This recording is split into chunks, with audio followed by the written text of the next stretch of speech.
यार वो अक्सर कॉमेडी हुआ करती थी इस बारे में कि डॉक्टर साहब के पास गए थे, मरीज़ जो है उनकी किडनी में स्टोन था और उसके बाद उनकी सर्जरी हुई तो पता चला कि दिमाग में से ट्यूमर उनके निकाल दिया गया। दिमाग में से ट्यूमर भी कोई नहीं था, जो कि पता नहीं क्या चीज़ निकाल दी है। इस किस्म की पता नहीं अभी होती है कि नहीं होती। एक ज़माने में ऐसी बहुत खबरें मिला करती थी कि जी ऑपरेशन करते हुए अपना दस्ताना, अपना बटवा और पता नहीं क्या गाड़ी की चाबियाँ भी मरीज़ के पेट में अपेंडिक्स में ही भूल गए सर्जन साहब। इस किस्म की चीज़ें हुआ करती थी। हमारे जो ये सर्जरी करते हैं ना, जब भी हमारी टीम की होती है, वो कुछ इसी किस्म की हो रही होती है। कुछ समझ ही नहीं आ रहा होता।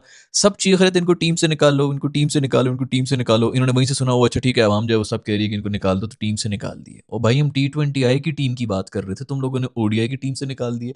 बाबर आजम द दुनिया का बेस्ट तरीन, अभी वो आज वो सेमीफाइनल हुआ है, उसके अंदर 300 की स्ट्राइक रेट के ऊपर वो फिल एलन ने किया है, उसने मारे हैं इतने 300 की स्ट्राइक रेट में हमारे 3 बाबर आजम आ जाते हैं। भाई आपका एक ही टेलर मेड ODI का बैट्समैन है, उसकी जगह मासूम पहले मुझे ये बताओ, चलो बाबर आजम की अगर बुरी फॉर्म भी है, आप कह दें कि जी बड़ी हालात नहीं है, ये नहीं है, वो नहीं है, तो प्लान क्या है? आप उसको डोमेस्टिक में तो खिला नहीं रहे, वो खुद भी डोमेस्टिक में नहीं खेलेंगे, ये कह के कि भाई डोमेस्टिक का कुछ स्टैंडर्ड ही नहीं है, बॉलर इतने लूसी, इनके ऊपर मैं क्या अपनी फॉर्म, वैसे तेरी फॉर्म बेटा वहीं पर होनी है सीधी, बल्ला वहां पे सीधा होना, कॉन्फिडेंस ही ऐसे रेलू कट्टे बॉलर्स के ऊपर ही आना है। खैर पॉइंट ये है, उन्होंने तो खेलना नहीं है डोमेस्टिक, तो वो क्या खेलेंगे? उनकी फॉर्म किस तरह वापस आएगी बाबर की? रेड बॉल इंटरनेशनल टेस्ट के अंदर उसको खिलाएंगे यार? वहां मतलब इंटरनेशनल के टेस्ट के ऊपर किसी बंदे की फॉर्म वापस आ सकती है यार? दुनिया का सबसे मुश्किल फॉर्मेट होता है वो, आप लोगों ने उसको T20I के अंदर डाल दिया, जिसके अंदर उसका बैटिंग स्टाइल ही कुछ और है। आप कह रहे हैं कि नहीं नहीं, या तो यार तू न्यू बॉल पे चौके मार दे, या फिर पुरानी बॉल पे अगर तू आ रहा है तो 150 की स्ट्राइक रेट पे कर, नहीं तो आउट हो जाएगा। इस तरह के फॉर्मेट के अंदर उसकी किधर से फॉर्म आ सकती है? ठीक है, श्रीलंका के अंदर मुझे कुछ फिर भी समझ आ रही थी, क्योंकि उसको टीम में डाला हुआ है, यही मौका था जहां पर उसकी कोई फॉर्म शॉर्म वापस आ सकती थी, तो उसको निकाल के बाहर कर दिया। खैर अंदर की कुछ खबरें भी आ रही हैं, पता चल रहा है कि जी बाबर आजम जो है वो बेसिकली उनको किसने निकाला है, इसके बारे में ये बात करेंगे। लेकिन दूसरा जो इतना बड़ा कोई मुझे शॉकिंग कोई एक चीज लगी, वो ये लगी कि आपने साइम को भी निकाल, उसने किससे बदतमीजी कर दी है यार? मुझे बता दे, उसने जरूर किसी को जवाब दे दिया आगे से, क्योंकि अभी तक उसको जो है घसीटी जा रहे थे। अल्लाह की कसम ये 1 साल होने को है यार, पिछले PSL से मैं चीख रहा हूँ, उससे पहले ये इंजर हुआ था, पिछले PSL से चीख रहा था भाई ये फॉर्म में नहीं है, पूरा PSL फेल हुआ है, बैटिंग नहीं हो रही, बैटिंग नहीं हो रही, पूरा साल उसको रगड़ते रहे। अब जब ODI के फॉर्मेट के अंदर भाई यहाँ पर जो है ना, इस किस्म के ऑलराउंडर आपको चाहिए जो कम से कम 7-8 ओवर्स भी करा दें, अच्छे भले 7-8 ओवर्स करा। फिर बांग्लादेश की टर्निंग कंडीशंस हैं, इधर ही आपको इस किस्म के ऑलराउंडर्स चाहिए। आपने इधर साइम को निकाल दिया यार, वो सूटेड है वो ODI के लिए, दो बंदे आपके सूटेड थे ODI के लिए, साइम भी और बाबर भी, उन दोनों को निकाल दिया। दोनों लो ऑन कॉन्फिडेंस भी थे, और उन दोनों का यही चांस था कि इसके अंदर आके वो थोड़ी बहुत अपनी कम से कम फॉर्म वापस ला सकते हैं। उन दोनों को निकाल दिए हमने भाई। पत्थर किडनी में था, ऑपरेशन दिमाग का हो गया दोस्त। अब अगर ऑपरेशन दिमाग का कर ही दिए ना, तो उस यादाश्त वाले सेक्शन को निकाल दो जिसके अंदर पेशेंट को ये याद है कि उसकी किडनी में पत्थर था, क्योंकि मुझे और कुछ समझ नहीं आ रही कि बंदा किधर जाए। खैर साहबजादा फरहान को टीम में रख दिया गया है, बहुत बहुत मुबारकबाद और शुक्र है कि एक अच्छा स्टेप लिया गया है, बिल्कुल उसकी जगह बनती थी, ना सिर्फ इसलिए क्या T20I के अंदर वो मार रहा है वटेवर। देखो उसकी जो वैसे जो मेरा ख्याल में वो व्हाइट बॉल के ऊपर तो वो खेल ही रहा है, आप लोगों ने देख लिया। उसकी गेम के अंदर जो एक कमजोरी है वो ये, मैंने आपको पहले ही बताया कि बिल्कुल नहीं खेल सकता, पॉइंट के ओवर से नहीं खेल सकता, पीछे कट कुट कोई नहीं मार सकता। इंडिया ने इधर ही बॉल करा के उसको एक्सपोज किया था। अभी बड़ी टीमें जो हैं उन्होंने आई डोंट नो किया कि नहीं किया, बट खैर पॉइंट ये कि वो उसकी कमजोरी तो है। उधर जब बॉल मिल रही होती तो रन भी नहीं बना रहा होता, तभी उसकी आ रही होती डॉट बॉल्स भी। तो अगर आपकी डॉट बॉल ज्यादा आ रही है, ये एक छोटी सी आपकी कमजोरी है T20I के अंदर, जो कि वक्त के साथ साथ हो सकती है, ऐसी भी कोई बात नहीं है। इंटरनेशनल लेवल के ऊपर है, आपको पता चलता है कि अच्छा इन्होंने मेरी ये कमजोरी इन्होंने हाईलाइट कर दी है, मुझे नहीं पता था कि इतनी मेरी ये कमजोरी हो सकती है, तो मैं उसके ऊपर वर्क कर लूंगा। आपके पास ऑफ कोर्स टैलेंट होता है ना, ऐसा तो नहीं है कि आप मुंह उठा के कोई भी क्रिकेटर बन गया, नहीं नहीं मैं बस सिर्फ 4 शॉटें वाला प्लेयर हूँ, बाकी नहीं मारा। तो with the passage of time ही आप इवॉल्व होते रहते हैं, बॉलर्स भी नई नई बॉलें निकालते हैं, क्रिकेटर्स भी नई नई शॉट्स निकाल रहे होते हैं और अपनी कमजोरी के ऊपर काम कर रहे होते हैं। इसी तरह इवॉल्विंग क्रिकेट चल रही होती है, जो वक्त के साथ साथ आप करते रहते हैं। तो ये एक फॉर्मेट था जिसके अंदर मैं बड़ी, मेरे ख्याल में मैंने पहले तो जिक्र नहीं किया था इसके बारे में, लेकिन मैं यही चाह रहा था कि ये ODI के अंदर जरूर है, क्योंकि वहां पे आपको थोड़ा सा टाइम मिल जाता है। आप जब मतलब आपकी अगर डॉट बॉल्स वगैरह कुछ आ भी गई हैं, आपकी 100 की स्ट्राइक रेट भी काफी होती है ODI के अंदर, ऊपर से ऊपर आप आ रहे हो तो आपने कोई इतना अंधाधुन बैटिंग नहीं करनी होती। तो ये एक अच्छा स्टेप है भाई, बहुत अच्छी बात है कि साहबजादा फरहान को आप लोगों ने ODI के अंदर शामिल कर दिया है। पॉइंट सिर्फ ये है कि बांग्लादेश के अंदर बैटिंग कंडीशंस निहायत मुश्किल होती है। अभी जो हम बड़े भाई भाई दोस्त बांग्लादेशी, बिल्कुल हमारे भाई, ये एक दफा बाउंड्री रोप से इधर स्टेप लेंगे ना, इन्होंने छोड़ना नहीं। ये पूरे वर्ल्ड कप के अंदर इंतजार करते रहे कि भाई हमें क्रिकेट नहीं देखने को मिला, वो बिफरे पे बैठे हैं, उन्होंने नहीं छोड़ना। उनकी कंडीशंस हैं भाई, और उधर हम जाके कर रहे होंगे। इतनी पतली बैटिंग लाइनअप मैंने नहीं देखा, मुझे बैटर नजर ही नहीं आ रहे थे। मैं वही देख रहा हूँ, मैं कि इनमें से कौन है भाई, बैटर कौन है? सबका सब मेरा जो सारा का सारा मैं रिलाई किसी के ऊपर कर रहा हूँ ना, वो रिजवान के ऊपर कर रहा हूँ, जो वैसे ही पता नहीं क्या किस गम में बैठे में, उनको इस टीम से निकाल दिया, उस टीम से निकाल दिया। रिजवान भाई आ गए हैं ना, उनकी भी कोई जगह बनती है। ओडीआई के अंदर रिजवान की, बाबर की, साइम की, ये जो टीम हमने T20I के अंदर खिलाई है ना, ये थी बेसिकली ओडीआई की टीम। अब जो हम टीम जो है वो ओडीआई में खिला रहे हैं, पता नहीं यार, या तो मैं भी नशे करना शुरू कर दूं, क्योंकि मुझे लग रहा है सिर्फ मैं ही इधर क्लीन बैठा हूं, बाकी सब लोग ही वो मुतमईन है, जो भी स्टेप्स ले रहे हो मुतमईन है। मुझे लगता है मुझे भी नशे करना शुरू कर देने चाहिए। और अगर आप लोगों को भी लग रहा है कि ये टीम खराब है, तो आप भी दोस्तों नशे शुरू कर दो, ताकि आपकी वेवलेंथ जो है इनके साथ मैच होना शुरू हो जाए। कम से कम आप कम से कम एंजॉय तो करेंगे ना, क्योंकि अभी तो मेरे पास सवाल जवाब कोई होते ही नहीं है। अभी फिर नए बच्चों को, बहुत से ऐसे बच्चों को डाल दिया गया है जिनका लिस्ट ए का भी कोई खास करियर ही नहीं है। यार क्यों ऐसी बांग्लादेश की जो ये कंडीशन है, इधर आके बड़ी बड़ी टीमें रह जाती हैं भाई। न्यूजीलैंड को मार देते हैं, वो व्हाइट वॉश मार रहे होते हैं, ऑस्ट्रेलिया को मार रहे होते हैं, बड़ी बड़ी टीमों को ख्वार कर रहे होते हैं, साउथ अफ्रीका को मार रहे होते हैं। हमारे इन बच्चों को आपने भेज दिए। अब आई डोंट नो, इनको भेज तो दिया है, आई होप कि भाई उधर को परफॉर्म कर लें। बंदे का वैसे ही जो एक्सपीरियंस कोई नहीं है, लिस्ट ए के अंदर नहीं, इतने लड़के शड़के हैं, उनको आप ऐसी अजीब सी कंडीशंस के अंदर, वो फट्टी फट्टी कह रहा हूँ, अजीब टर्निंग मट्टी से भरी हुई पिचेस बना देते हैं। ओडीआई के अंदर 120 130 रन हो रहे होते हैं। अगर तो इस तरह की कोई बनी हुई ना पिच, तो बस गए यार, बैटिंग होनी नहीं है। फिर इनका कहेंगे जी इनका स्कोर, इनको हमने चांस तो दिया था, देखो ना तीनों मैचेस के अंदर फेल हो गया, तो अब हम क्या करें, अब इसको जो है मजीद डोमेस्टिक में। उसी से मुझे याद आया, कामरान किधर है यार, उसका क्या कसूर है? उसको T20I चलो नहीं डाला, ओडीआई में वो नहीं है, स्क्वाड्स में नहीं है, उसको आपने टेस्ट के अंदर से निकाला हुआ है, टेस्ट के अंदर सेंचुरी मारता तो निकाल दिया, ओडीआई के अंदर इसको पता नहीं मिडिल ऑर्डर में डाला था, वो उधर परफॉर्म करते तो उसको निकाल दिया कि भाई वो बाबर की डायरेक्ट रिप्लेसमेंट बन रही थी। अब तो बाबर भी नहीं है, वो किधर? लास्ट उसके ऊपर कोई खबर आई थी, मैंने वीडियो में भी जिक्र किया था, जो मुझे लास्ट पता चली, अगर आप लोगों के पास भी हो।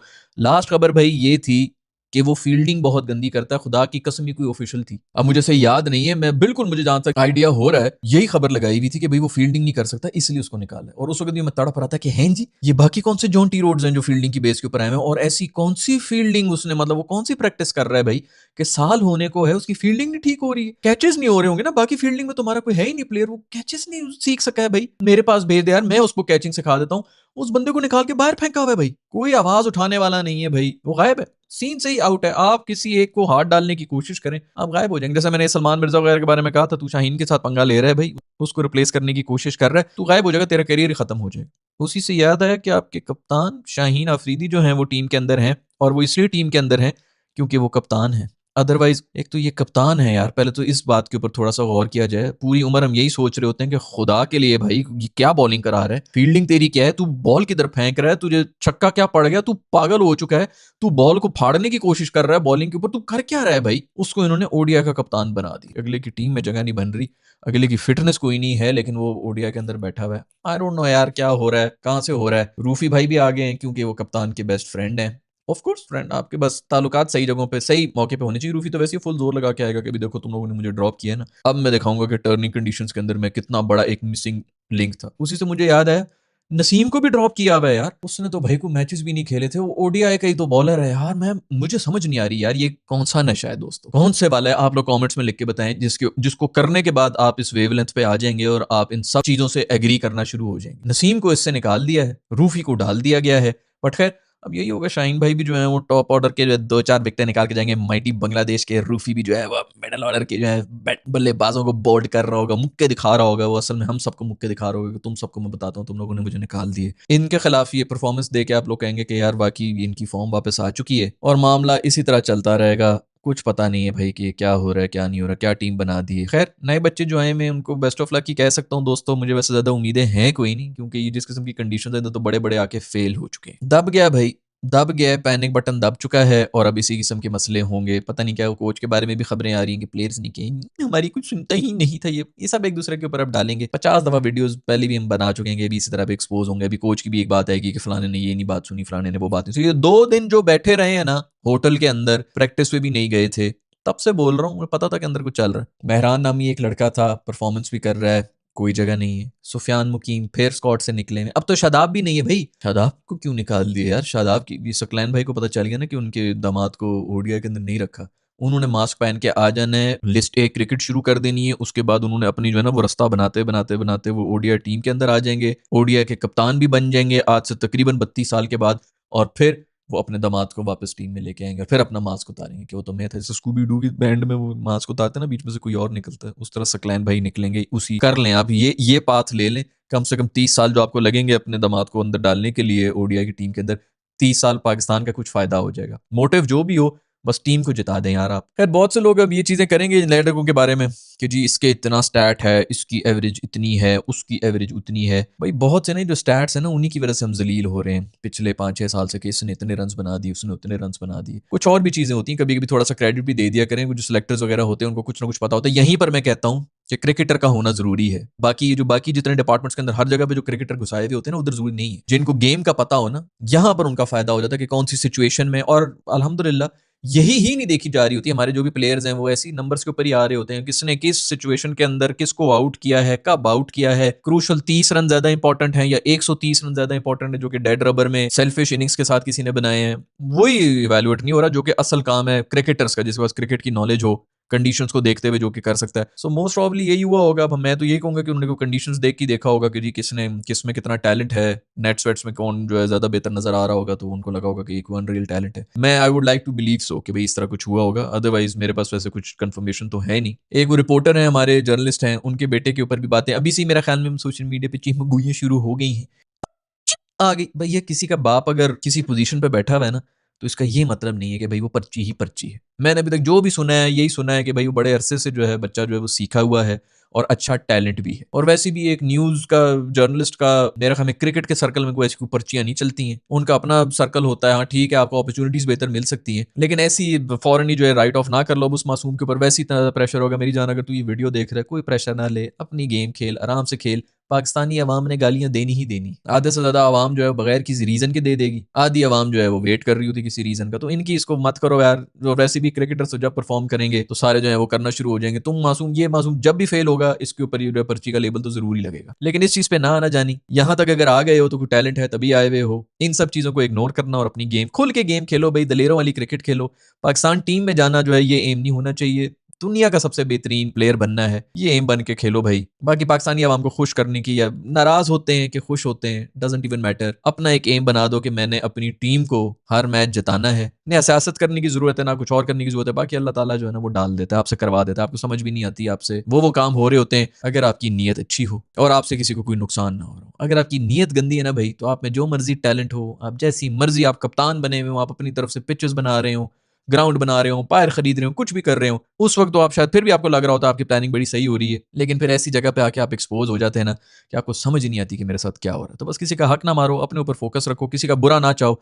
बहुत से लोग मुझे कह रहे होते हैं भाई किस तरह मिलता है और किस तरह मिलता है, नॉलेज किस तरह मिलती है। भाई किसी के मतलब कोई आपके पास मांगने के लिए आया ना तो उसको दो, जो आपके पास है सब कुछ दो। जर्फ अगर आपके अंदर ज्यादा हो ना तो आपको इन रिटर्न मिलते ही रहते हैं। जिस आदमी का जर्फ छोटा होगा वो ख्वार हो के ही रहेगा। खैर वो बाबर के बारे में मैं ये कह रहा था, विचों विच कुछ खबरें निकल के आ रही हैं, वो इसी किस्म की कोई आ रही है कि भाई बाबर ने असल में खुद ही कह दिया है कि मैं ही नहीं खेलना चाहता हूँ, मैं ऑस्ट्रेलिया में वो 2-3 महीने खेलता रहा हूँ बीबीएल, फिर अभी मैं श्रीलंका में जो है वो वर्ल्ड कप खेलता रहा हूँ, तो मैंने अपनी फैमिली को टाइम देना है। तो मुझे टू बी वेरी ऑनेस्ट मुझे समझ तो आती है यार, क्योंकि अभी ये क्या 3 मैचेस के बीच में जो है हमें बांग्लादेश को खुश करने के लिए कि उनकी पूरी कोई सीरीज नहीं हुई है, तो ज़बरदस्ती की एक सीरीज डाली गई है। अगर डालना ही था तो मैं हमें T20 आई का डाल देते, बट चलो ओडीआई का उन्होंने डाला हुआ है और बाबर ने उसके लिए एक्सक्यूज कर दिया है। ये भी कोई खबर है, बट ये भी हो सकता है कि बाबर ने पता है कि मुझे ड्रॉप ही कर रहे हैं तो मैं फिर ये खबर दे दूं कि मैंने एक्सक्यूज कर दिया। आई डोंट नो कि क्या सच्चाई है, बट इस किस्म की कोई खबरें गर्दिश कर रही हैं। फिर भी अब बात कर लेंगे सेमीफाइनल के बारे में। साउथ अफ्रीका और न्यूजीलैंड का हुआ है और माय गॉड, न्यूजीलैंड ने कुछ मतलब यार ये 32 बॉलों के ऊपर सेंचुरी मार के गया है। ये एलन कौन सी बला का नाम है भाई, 30 बॉलों के ऊपर 100 रन। और वो एंड में यही हो रहा था, मैं ऐसे ही देख रहा था 90 रन हुए हैं 30 बॉलों के ऊपर, 90 के ऊपर खड़ा हुआ था, पीछे कुछ 7 रन रह गए थे। मैंने कहा यार यहाँ से एक छक्का मार के बराबर करे और उसके बाद एक और छक्का या चौका मारे तो तभी सेंचुरी हो सकती है, ना बेचारे की हाय हाय सेंचुरी रहेगी। मैं ये हाय हाय अभी कर ही रहा था कि अगला सेंचुरी मार के चला गया। मैच तो जीते 13-14 ओवर के अंदर, ये सेमीफाइनल हुआ है भाई, सेमीफाइनल के अंदर इस तरह वन साइडेड मारा है। वैसे लोग कहेंगे जी न्यूजीलैंड बड़ी टफ है, न्यूजीलैंड ने भरे हुए सारे ऑलराउंडर ही थे। हम हसन में मासूम को जो कह रहे हैं ना, इंडिया ने भी सारे ऑलराउंडर भरे हुए होते हैं, न्यूजीलैंड ने भी आज सारे ऑलराउंडर भरे हुए थे, लेकिन ये होते हैं भाई ऑलराउंडर। उधर साउथ अफ्रीका वाला वो जो यानसन मार्को यानसन आया है, उसकी आपने देखी जिस किस्म की वो बैटिंग कर रहा था, उस मासूम को तो आखिरी ओवर मिला नहीं तो उसने 30 और रन बना देने थे भाई। वो भी कोई 20-25 बॉलों के ऊपर पता नहीं कोई 50 एक मार के गया हुआ था। क्या खूबसूरत बैटिंग और क्या कुछ छक्के, पूरे गोल्फ के स्विंग वाले छक्के थे भाई उसके, पूरे पूरे छक्के थे। 100-100 मीटर के छक्के वो मार रहा था और क्या खूबसूरत छक्के मारे हैं यार उसने। ये होता है वो बायो मैकेनिक्स जिसके ऊपर वो छक्के मार रहा है। इसके अंदर आपको पावर की जरूरत नहीं होती, इसके अंदर आपने पूरे एक रिदम से ऐसे गुजारना होता है कि सारा का सारा जो आपकी बॉडी की और मोमेंटम के साथ जो वो बैट स्पीड और वो सब चीजें आती हैं वो बिल्कुल एंड के ऊपर आ जाती हैं, जिधर से बॉल लगती है और उसके अंदर ट्रांसफर होकर फिर बॉल निकल जाती है। आपको कोई मसल्स और आपको कोई इन सब चीज़ों की ज़रूरत ही नहीं होती, सिर्फ टाइमिंग और रिदम की गेम होती है। स्वीट स्पॉट बैट का मारना होता है, लेकिन साथ आपने रिदम मारा हुआ हो, आप स्वीट स्पॉट ना भी लगा हुआ हो तो 70 मीटर तो कहीं नहीं गए भी बॉल के, तो इसलिए छक्के लग रहे। तो ये पांड्या भी यही कर रहा है और ये भी यही कर रहा है। जो लोग गोल्फ के ऊपर जो है वो सिंगल डिजिट हैंडीकैपर्स हैं या स्क्रैच गोल्फर्स हैं, उनको पता होगा मैं किस बारे में बात कर रहा हूँ। ये सब गोल्फ खेल रहे हैं, लेकिन गोल्फ भी जब आप अच्छे लेवल की खेलते हैं और खूबसूरत मतलब उस लेवल पे जाते हैं कि आपका पता चल रहा होता है कि रिदम का आपको पता चल गया है, तब जाके आपको ये चीज़ों की समझ आती है। कोई कोच भी नहीं लेना जो इनको ये समझा दे। खैर, ये यैनसन ने जो है वो एंड में आके मारे हैं, ऐसे ऐसे छक्के मारे हैं, देखता रह गया मैं। ये ऑलराउंडर होते हैं भाई, हमारे ऑलराउंडर के लिए वो कह रहे होते हैं कि जी इनसे बैटिंग की उम्मीद क्यों कर दी। हाँ, इनको भिंडियां दिया करो भाई, वो काटें, मटर छीलें, इनकी उम्मीदें रखो। बैटिंग और बॉलिंग के ऑलराउंडर से थोड़ी कोई उम्मीद कर सकता है। खैर भी टीम वैसे ये है कि ऑलराउंडर्स भरे हुए थे, लेकिन मतलब आई डोंट नो, अब ये मोस्ट ऑफली इसी टीम के साथ जाएंगे कि ऐसा वन साइडेड हमने हरा दिया भाई, बड़ी खुशी खुशी जाएंगे फाइनल के अंदर। फाइनल के अंदर पकड़े जा सकते हैं भाई, अगर स्पेशली अब इंडिया आ रहा हो। वैसे मेरी एक प्रेडिक्शन तो गलत हो गई भाई, मैं कह रहा था कि साउथ अफ्रीका और इंडिया का होगा फाइनल, जो कि इंडिया जीत जाएगा। तो मोस्ट ऑफली अब मुझे नहीं लग रहा अगली के लिए क्या प्रेडिक्शन दूं, बट अगर तो वो गलत होगी है तो ये भी शायद गलत हो जाए, यू नेवर नो। बट अगर इंडिया आ गया ना फाइनल के अंदर, मुझे लगता है ये ऑलराउंडर, खैर वो भी ऑलराउंडर से ही भरे में, और मुझे लग रहा है कि वो चेंज कर लेंगे उसके अंदर। वो बड़े मैच के अंदर फाइनल के अंदर पूरे पूरे बॉलर और पूरे पूरे बैटर उन्हें खिलाने। 7-8 तक उनकी वैसे भी बैटिंग होती है, कमाल होती है। पांड्या जैसा ऑलराउंडर है तो उनको मेरा ख्याल में कोई इतनी ज्यादा बैटिंग की टेंशन तो है नहीं, तो बॉलर उनके पूरे होने चाहिए। लेकिन न्यूजीलैंड ने आज बड़ी मतलब एक किस्म की किस्मत अच्छी होगी कि साउथ अफ्रीका ने शुरू में बेसिकली फेल ही हुए, ये तो मार्क यानसन ने एंड में आके जो है वो मार चार के बना दिए रन, वरना बिल्कुल भी कोई रन वंस नहीं बन रहे थे। और इस पिच के ऊपर इन कंडीशंस के अंदर ड्यू भी थी भाई, बाद में ड्यू भी आई हुई थी, लेकिन फिर भी 200 रन भी डिफेंड करना मुश्किल होना था। तो बेचारे उनके बॉलर्स भी कितना डिफेंड करें, ऊपर से वो शुरू में कैचेस वगैरह भी मिस किए हैं। अजीब कीपर जो है भाग रहे हैं इतना लंबा, तू यार हीरो बन रहा है, तू 50 मील दूर सफर करके आ रहा है, पीछे खड़ा हुआ है। ये कीपरों को भी ना बताना ही पड़ेगा। हाँ, लोग कहते हैं ग्लव, ओ भाई तू उल्टा भाग रहा है, तू आने दे उसको प्लेयर को। खैर, वो कैच कुछ हो भी जाता तो मेरे नहीं ख्याल कि कोई इतना ज़्यादा फ़र्क पड़ना था, क्योंकि स्कोर इतना था नहीं, चेस करना बनता था न्यूजीलैंड का। अब देखना ये होगा, क्योंकि अब जो है ना ये बड़ा ट्रिकी सिचुएशन। वैसे न्यूजीलैंड की यार दोस्तों ये जो है ना पॉपुलेशन, वो मुल्तान सिटी से कम है। मैं पहले आपको ऑस्ट्रेलिया की पॉपुलेशन के बारे में बता रहा था कि वो कराची की सिटी से कम है। अब आप सोचें कि पाकिस्तान के मुल्तान शहर से आप कहें कि जी इधर के ही मुल्तान के ही हमें 11 बंदे चाहिए जो यहीं पर खेल रहे होते हैं, और वो आके आपकी पूरे पाकिस्तान की टीम को जो है मार रहे हो। ये एग्जैक्टली वही सीन है। और सबसे बड़ी बात यह कि इवन मुल्तान के अंदर भी टॉप के ऊपर जो स्पोर्ट होगी वो तो होगी क्रिकेट ही। न्यूजीलैंड के अंदर टॉप के ऊपर भी क्रिकेट नहीं है, ये रग्बी शग्बी और वो सब चीजें खेल रहे होते हैं। तो उस जगह पर जिस मतलब पॉपुलेशन मुल्तान से कम है, अब लोग जो है वो गूगल ना कर लेना भाई, सिटी मुल्तान की इनसे फिर भी कम ही होगी, लेकिन वो आसपास जो गाँव वो सब कुछ मिला दो तो तकरीबन 5-1 मिलियन वो ही जाते हैं, इनकी भी 5-1 मिलियन ही है। बट मेरा पॉइंट आप समझ रहे हैं भाई, कंट्री के अंदर जिसमें क्रिकेट नंबर 1 पर भी नहीं है, वहां से भी ये 11 लड़के लेके आते हैं। और ये भी कौन सा कितना फाइनल हो गया इनका, सेमीफाइनल में तो आए भी होते हैं ना। 25-30 करोड़ में से हमें 11 बंदे नहीं मिल सकते। ऐसा हो ही नहीं सकता कि हमारे पास टैलेंट नहीं है भाई। हर जगह पे हर मतलब आपके पास ना ही हो, आपके पास कोचेज ना हो, जो कि हैं, ऐसी कोई बात नहीं है। कोई ऐसी स्पोर्ट तो ये है नहीं जिसके अंदर बहुत हाई लेवल की आपको कोचिंग और वो सब चीजें चाहिए। बट वो ना भी आपको कोचिंग वगैरह कोई मिले तो हर मोहल्ले में, हर गांव में, हर सिटी में एक एक बंदा तो निकल ही आता है जो कि अनरियल गॉड गिफ्टेड टैलेंट। आप खाली वो भी अगर निकाल लें तो आपके पास कोई 50-60 बंदों का तो वो पूल बन जाता है। लेकिन पता नहीं यार, बड़ी बदकिस्मती है जब आप मेरिट को आगे नहीं आने देंगे, जब सिलेक्शन ही आपकी गंद के ऊपर हो रही होगी, नीचे लेवल के ऊपर ही करप्शन हो रही होती है। उधर भी जो एम्पायर शपायर में लाए हुए होते हैं, इसके स्टैट बेहतर हैं, फलाने हैं, इसी तरह के स्टैट्स बेसिकली बनाए जाते हैं कि इजी सिचुएशंस में भेज दिया जाता है, कप्तान भेज रहे हैं, कोच भेज रहे हैं बेसिकली अपने पसंद के लड़के को। पता नहीं किस लेवल के ऊपर हमारे यहाँ पर फ्रूट बेचने वाले से लेकर मुल्क चलाने वाले सब एक ही तरह के लोग हैं, और सब कंप्लेन कर रहे होते हैं जी मुल्क को खा लिया, मुल्क को खा लिया। हर एक बंदा मुल्क को खा रहा है, क्योंकि हर एक बंदा अपने फायदे के ऊपर फोकस करके बैठा हुआ है। बचपन से इनको सिखाया ही जाता है कि बस बेटा अपने आप को बचाओ और निकलो, और किसी को फिक्र करने की जरूरत नहीं है। जब तक ये माइंडसेट चेंज नहीं होगा, और ये घरों से ही बनता है। हम बोल देते हैं जी हमारे स्कूलों ने, हुक्मरानों ने ये कर दिया। कोई हुक्मरान कुछ नहीं सिखा रहा यार, ये जो माँ बाप है ना, ये उन्होंने सिखाना है, और उन वो भी नहीं सिखा सकेंगे जब तक आपका दिल साफ नहीं होता ना यार। आपको अल्लाह ताला मौका ही नहीं देता, आपकी वो हैसियत ही नहीं बनती है कि आपसे आगे कोई अच्छी चीज जा रही हो और बाकी लोग आपकी औलादों के ऊपर जो है वो उसका असर हो रहा हो। और ये सिर्फ बोलने से नहीं होता कि जी अब्बू भी बड़ी अच्छी बातें करते हैं, अम्मी भी बड़ी अच्छी बातें करते हैं।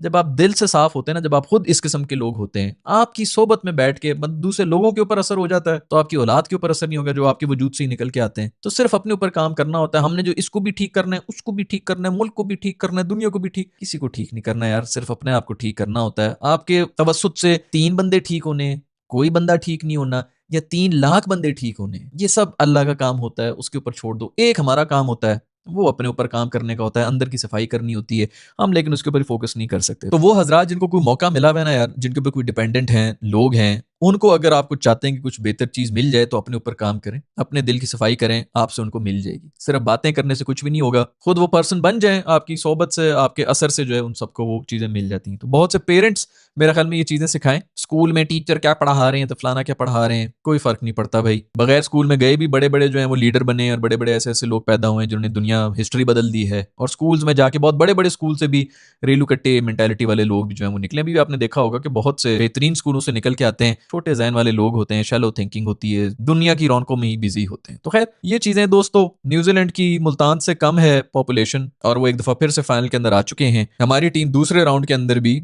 नेदरलैंड्स का कैच ड्रॉप होता है, उस वजह से आती है, नहीं तो हम इतने ईजी ग्रुप के अंदर भी हम सेकंड राउंड तक में नहीं आ रहे थे और अभी भी आके एक टेस्ट प्लेइंग नेशन से 5 रन से जीते हैं। आज की वीडियो में इतना ही दोस्तों, मैं मिलूंगा नेक्स्ट वीडियो के अंदर। अपना ख्याल रखिएगा। अल्लाह हाफिज़।